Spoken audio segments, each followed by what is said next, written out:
Vous devriez venir, Mylène, plus souvent parce que vous savez,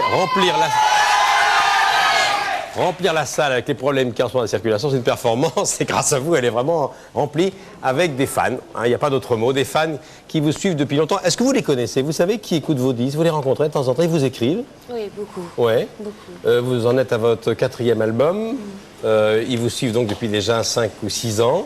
La tranche d'âge, vous les connaissez? Est-ce qu'il y a une majorité de filles, de garçons, statistiquement, de plus de 25 ans, comme on dit, moins de 25 ans, des ménagères, des jeunes, des moins jeunes, je ne sais pas. Je crois que j'ai un peu de mal à répondre à cette question, si tant est qu'il y a beaucoup de jeunes, oui. Oui? Et non, beaucoup de filles, beaucoup de garçons. Beaucoup de filles, oui. Et je tiens à vous remercier. Bien.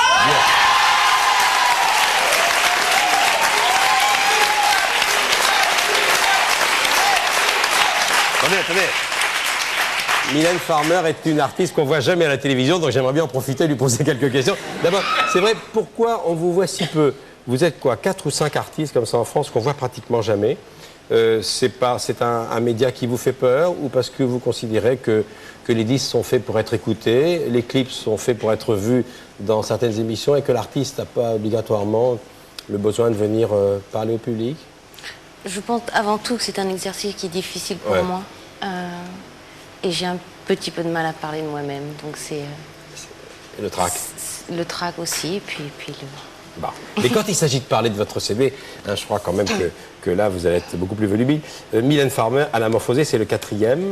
On ne vous avait pas entendu et vu depuis longtemps. Hein, depuis... Oui. Vous étiez parti à l'étranger, aux États-Unis?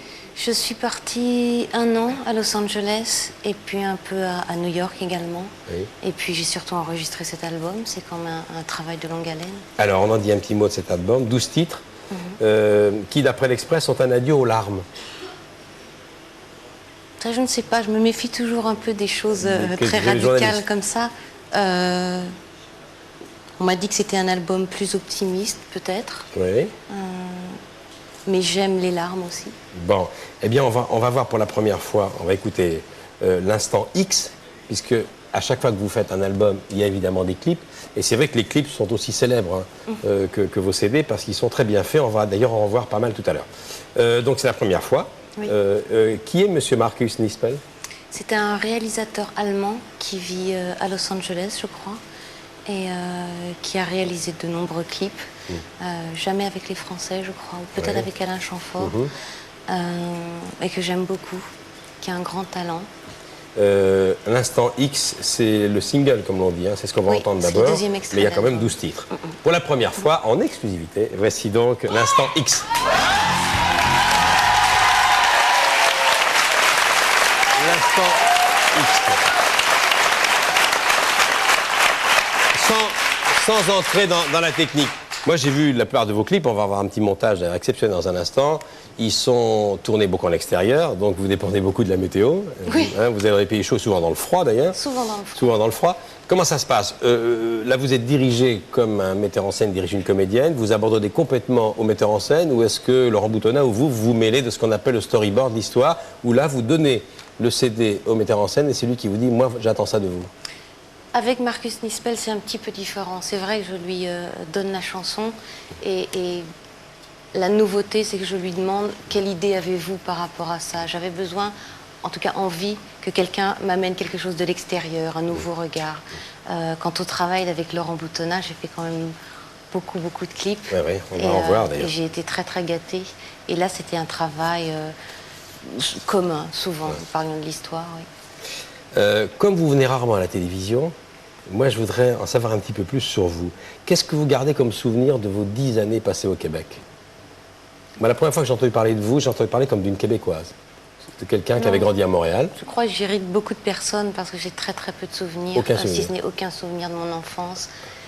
Je crois le souvenir de la neige, en tout cas, j'ai retrouvé une sensation agréable. C'est pour ça que la plupart de vos clips se passent dans le froid et dans la neige? Probablement. Probablement, oui. Mais très peu de souvenirs. Ouais.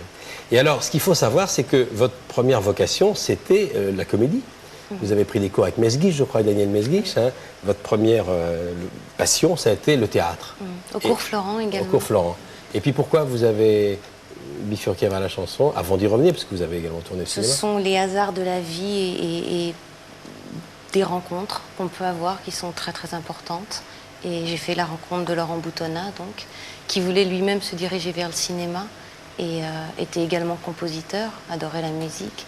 Et nous sommes nés de la même chose, donc de la musique. Alors, c'est vrai que vous ne feriez pas cette carrière s'il n'y avait pas Laurent Boutonnat. Vous parlez souvent de lui, on ne le voit jamais. C'est quelqu'un que je n'ai jamais rencontré.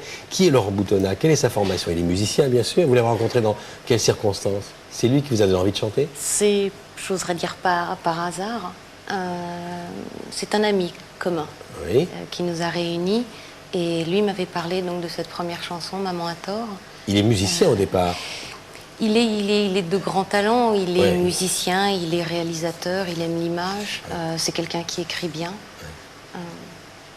Est-ce qu'on peut dire que votre carrière aurait pris un virage différent s'il n'y avait pas eu Laurent Boutonnat? Est-ce qu'on peut dire que les clips, car quand on parle de vos clips, on ne peut pas parler de Laurent Boutonnat, est-ce qu'on peut dire que ce sont vos clips qui sont aussi à l'origine de votre succès? Je crois que c'est un tout. Je crois que c'est très très important en effet. Je crois que la musique est importante. Je pense que les mots sont très très importants. Oui. C'est une façon de dialoguer avec l'autre. Je crois que c'est un tout. Eh bien voilà un petit montage. On va aller des débuts du premier album jusqu'à L'amour XXL. Voici un petit survol de votre carrière en clip. Mais je crois que tous vos fans les connaissent, mais seront contents de les revoir.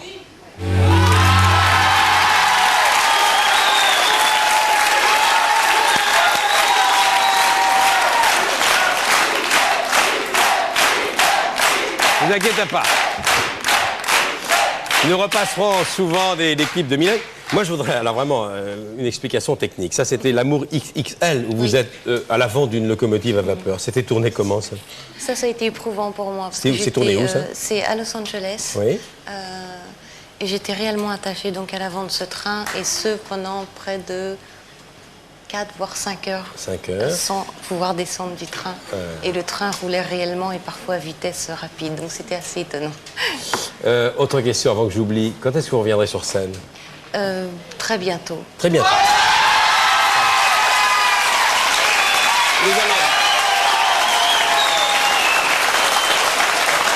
Nous allons maintenant... Je sais que vous regardez assez souvent notre émission, dont vous connaissez Benjamin qui est un fou de cinéma et Gaël qui est un fou de musique.